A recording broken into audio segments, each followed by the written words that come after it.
Hello everyone, আসসালামু আলাইকুম। সবাই কেমন আছেন? আশা করি ভালো আছেন। আমি আরিফ হোসেন। আমার আজকে নতুন আরেকটি ভিডিওতে আপনাদের সকলকে স্বাগতম। আমি আসলে আজকে আপনাদেরকে যে ভিডিওটা যে কারণে আসলে আমি আপনাদেরকে যেটা দেখাবো এই ভিডিওতে, সেটা হচ্ছে আজকে কারণ আমি এর আগে কখনো যে দুবাই যে ডিজার্ট সাফারি আছে ওগুলাতে কখনো আমি যাই নাই, গিয়েছি কিন্তু ছোট যে সাফারি ডিজার্টগুলো আছে ওগুলাতে গাড়ি চালিয়েছি বা ওগুলার ডিজার্ট হাফ ডিজার্ট রোড এর আগে আপনাদেরকে দেখাইছি। তো আজকে আমি আপনাদেরকে যে ফুল যে ডিজার্ট বড় বড় যে মাউন্টেনের মতো বা বড় বড় পাহাড়ের মতো যে ডিজার্টগুলো আছে ওগুলাতে গাড়ি কীভাবে চালায় এবং কি আজকে আসলে আমরা যেটা আসার উদ্দেশ্য হচ্ছে আমাদের ট্রেনিং, একদিনের ট্রেনিং আমরা নিচ্ছি। কারণ যারা ডিজার্টে গাড়ি চালায় তাদেরকে একদিনের ট্রেনিং নেওয়া লাগে। এই জন্য আমরা আসলে আমি এবং আমার বস এমনকি আরও 4-5টা গাড়ি আমরা আসছি ডিজার্টে ট্রেনিং নেওয়ার জন্য। আমাদের সামনে ট্রেনিংয়ের গাড়ি আছে, আরেকটা গাড়ি পিছনে আসছে। তো আমরা তাদের যে ইনস্ট্রাকশন ওগুলো আমরা ফলো করতে করতে তাদের পিছনে পিছনে যাচ্ছি। কারণ তারা যখন আমরা এটার আগে তারা একটা কথা মানে আমাদের সাথে অনেকক্ষণ ধরে কথা বলেছিল যে কীভাবে ডিজার্টের মধ্যে গাড়ি চালাতে হবে এবং কীভাবে সব কিছু তারা আমাদেরকে অলরেডি বলে দিয়েছে। সব কিছু বলার পরে তখন এরপরে যায় আমাদেরকে তারা কীভাবে ডিজার্টে গাড়ি চালাতে হয় সেটা আসলে তার পিছনে পিছনে যাওয়ার জন্য সে যে রোড দিয়ে যায় ওগুলোতে আসলে এক্সপিরিয়েন্সের জন্য আমরা যেন পরের বার যেন নিজেরাই গাড়ি চালাতে পারে। কারণ আপনারা জানেন ডিজার্টে গাড়ি চালানো অনেক অনেক রিস্ক। দুবাইতে যারা থাকেন তারা তো জানেন, দুবাই সৌদি আরব মিডল ইস্ট কান্ট্রিতে। কারণ এখানে যে যারা ডিজার্ট সাফারিতে আপনারা অনেক ভিডিওতে দেখেন যে অনেক গাড়ি অ্যাক্সিডেন্ট হয় এবং কি গাড়ি স্টার্ট হয়ে যায়, তারপর গাড়ি উল্টে যায়। তো এগুলো অনেক রিস্ক আছে। তো আমরা যখন যাচ্ছিলাম তখন হঠাৎ করে আমাদের যে গাড়ি, আমার বসে ড্রাইভ করতেছিল, আমাদের যে গাড়ি সেটা স্ট্যাক্স হয়ে যায় এর মধ্যে। আমরা উপরে উঠার সময় গাড়ির চাকার মধ্যে লাগানো, এটা গাড়ি যে মিডলে আসছিল মিডলের মধ্যে লেগে ওটার গাড়ি চলতেছিল না। সো এটা আমাদের আসলে একটা আমরা শিখতেছি, তো এরকম হবে। এরপরে তারা আমাদেরকে যে ট্রেনার ছিল তারা আমাদেরকে কীভাবে এখান থেকে গাড়ি যদি স্টাক্স হয়ে যায় কীভাবে আপনি এটা এখান থেকে বের করবেন বা কীভাবে আপনি এটা গাড়ি থেকে স্টাক্স থেকে আপনাদের গাড়ি বের করে নেবেন সেটা আসলে উনি দেখাই দিছে আমাদের গাড়ি যখন আটকে যায়। শুধু আমাদের গাড়ি নেই, এরপরেও আরও এখানে একটা রেড জিপ আছে ওটাও আটকে যায়। তারপর একটা টয়োটা সাফারি আছে ওটাও আটকে যায়। কারণ এটা স্বাভাবিক, যখন আপনি ডিজার্টে গাড়ি চালাবেন ওখানে অবশ্যই আপনাকে সতর্কতা অবলম্বন করতে হবে। কারণ এখানে অনেক বালি নরম। আপনি যদি কারণ যারা ডিজার্টে সাফারিতে গাড়ি চালায় তারা তো জানে এটা লো প্রেশার করে টায়ারের হাওয়া 12 এমনকি 16-14 এর মধ্যে রেখে গাড়ি চালাতে হয় ডিজার্টের মধ্যে। তো এটা অনেক রিস্ক, কারণ ডিজার্টে গাড়ি অনেক সময় উল্টেও যায়। যে অনেকগুলো বড় পাহাড় আছে যেটা আমি আপনাদেরকে দেখাবো আমার পরে একটু লাস্টে আছে, যে অনেক বড় বড় পাহাড়ের মধ্যে যেগুলা গাড়ি উপরের দিকে উঠে অনেক সময় উল্টে যায়। আপনারা অনেক সময় দেখছেন আরব ভিতরে অনেক গাড়ি উল্টে যায়। তো সেটা আসলে আজকে আমার অনেক অভিজ্ঞতা হয়েছে এখানে ডিজার্টে যখন ট্রেনিং যাই। দেখেন যখন আমরা স্টার্ট হয়ে যাই তখন আসলে যে দুজন ট্রেনার ছিল তারা বলছে কীভাবে কী করতে হবে সব কিছু আমাদেরকে দেখিয়ে দিচ্ছিল। আর আমরা বাকি যারা ছিলাম তারা আমরা দেখতেছিলাম। আমাদের গাড়ি থেকে উনি টেনে ঠিক করে ফেলছে। পরে আমরা আবার ওনার পিছনে আর ওনার পিছনে ফলো করতেছি। আর এটা হচ্ছে ক্যামেল রোড। যখন আপনারা ডিজেটে গাড়ি চালাবেন অনেক সময় এখানে ক্যামেল, তারপর হচ্ছে হরিণ মানে ওট, এমনকি হরিণ থাকে। তো অনেক সময় ওট দৌড়ে আপনার গাড়ির সামনে আসতে পারে বা হরিণের বাচ্চা দৌড়ে আপনার গাড়ির সামনে আসতে পারে। এই জন্য সবসময় সতর্কতা অবলম্বন করতে হবে। এটা ক্যামেল রোড। আপনাকে প্রথমে যে ট্রেনার থাকে ওরা বলে দেয় যে এটা ক্যামেল রোড, তো একটু দেখে শুনে গাড়ি চালানোর জন্য। তো আমরা ওইভাবে ওনাকে ফলো করতে করতে গাড়ি চালিয়েছি। আমাদের সামনে যে লাল জিপ করেছেন ওইটাও একটু পরে স্টার্ট হয়ে যায়।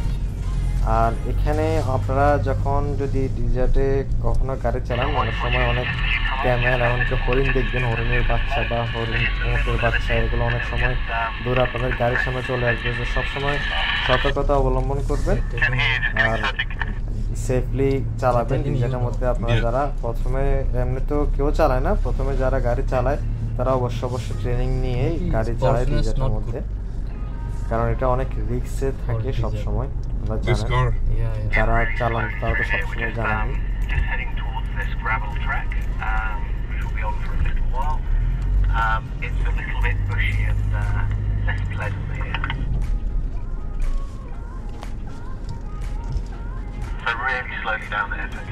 আমরা একটু ভয়ে ভয়ে চালাচ্ছিলাম কারণ অলরেডি একবার স্টার্ট হয়ে গেছে। আর আমাদের আসলে আমরা যে গাড়ি নিয়ে গেছি, আমাদের দেখেন এখানে ডিজার্টের মধ্যে যে মেইনলি হচ্ছে আপনার স্ট্রং কার লাগবে, ভালো গাড়ি লাগবে। ভালো গাড়ি বলতে আপনার দামি দামি গাড়ি ওগুলো হবে না। এখানে আমাদের সাথে আরো একজন ছিল, ল্যান্ড ক্রুজার নিয়ে আসছিল, কিন্তু ল্যান্ড ক্রুজার ডিজারের জন্য পারফেক্ট না, ওটা মডিফিকেশন সামনে বাম্পার নিচে ভেঙে যায়। এই জন্য ট্রেনার ওনাকে মানা করছে যে এখানে গাড়ি না চালে। তার আমাদের যে গাড়ি আমরা আসলে রেন্টে গাড়ি নিয়ে আসছিলাম, কেননা আমাদের বসের যে গাড়ি এগুলো এখনো আসে নাই, আসবে। এই জন্য আমরা আসলে গাড়ি নিয়ে আসছি। রেন্টে গাড়ি যদি সমস্যা হয় তাহলে কিন্তু পুরো টাকা এই জন্য আপনাকে একটু সতর্কতা অবলম্বন করতে হবে। আর দেখেন অনেকগুলো ক্যামেল আছে আমাদের বাম পাশে, অনেক ক্যামেল, এটাও একটা ক্যামেল রোড, ওটা রাস্তা। তো যখনই আপনারা ডিজেটে চালাবেন তখন অবশ্যই এইগুলা সতর্কতা অবলম্বন করবেন। আমাদের পিছনে আরো 3টা গাড়ি আছে।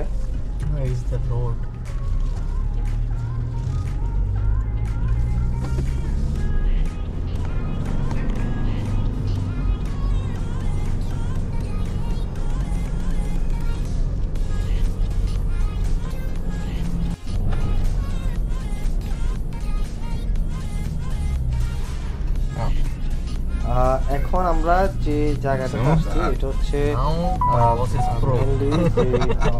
আমরা যেখানে ভিজিট হয়, এটা যে বড় বড় মাউন্টেনগুলো এগুলোতে অনেক সময় গাড়ি চালাতে গাড়ি উঠতে যায়।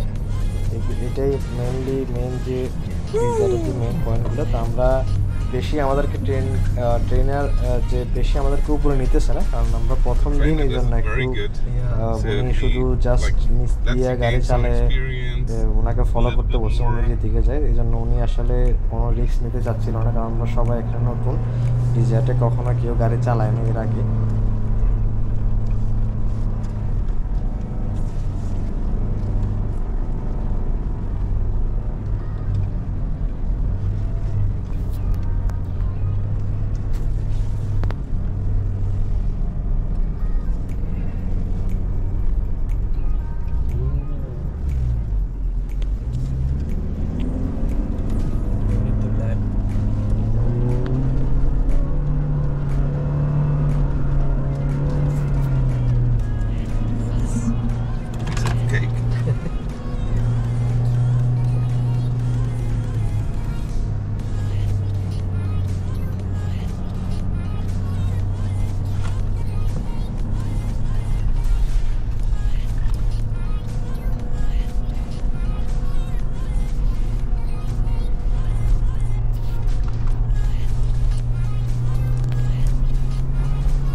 তো সবাই আসলে আমরা এখানে আমরা আসলে স্টপ করব। এখান থেকে যাওয়ার পরে আমরা স্টপ করি, কারণ অনেক রোদ হয়ে গেছে। আমরা সকাল 6টার দিকে আসছিলাম, যখন বেশি রোদ হয়ে গেছে তখন আসলে আমরা স্টপ করি।